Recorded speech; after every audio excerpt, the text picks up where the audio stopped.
40 years old. Hindi 47, ha? Nabulan daw eh. 48 daw sabi mo. 40, ha? 40 na, at siya po ay nag-start bilang isang teen star. Ito po yun. Ilang taon ka na ba?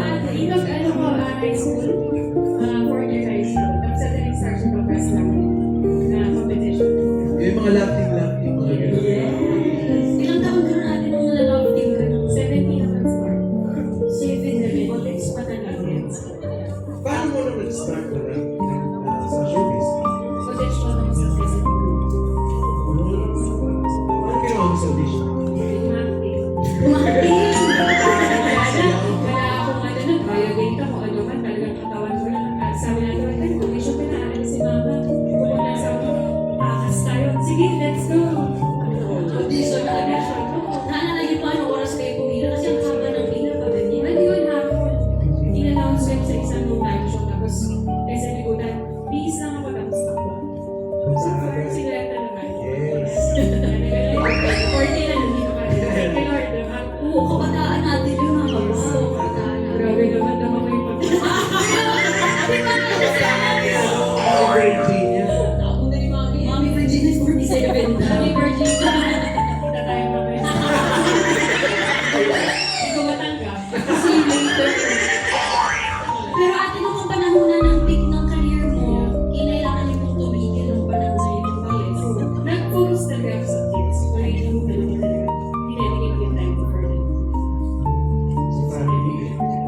Dalawa na ang anak. Ilan taon ang mga anak? Now, ano na sila, 15 and 13. My daughter is 15 and yung bunso ko sila 13 years old. Ano, ang tagal niyo rin pong naging po sa showbiz. Ano pong ginawa niyo nung mga panahon bukod sa pagbabantay sa kanila? Wala, typical ano lang nanay. Talagang dinedicate yung time ko sa kanila.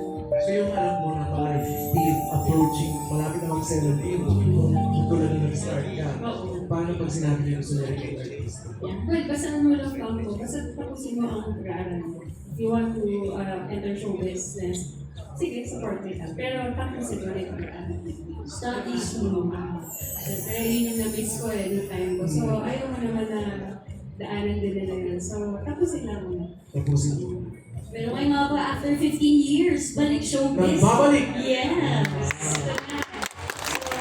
Kamusta pong pagbabalik ang push sa inyo na finally balikan na ang buhay showbiz? Yes, exciting kasi parang nanganganay ka ulit. Iba na yung generation yun, yung social media, yung Yes. pag-adapt. Pero okay naman, excited pa rin because ito gagawin namin dito sa TV5. TV5.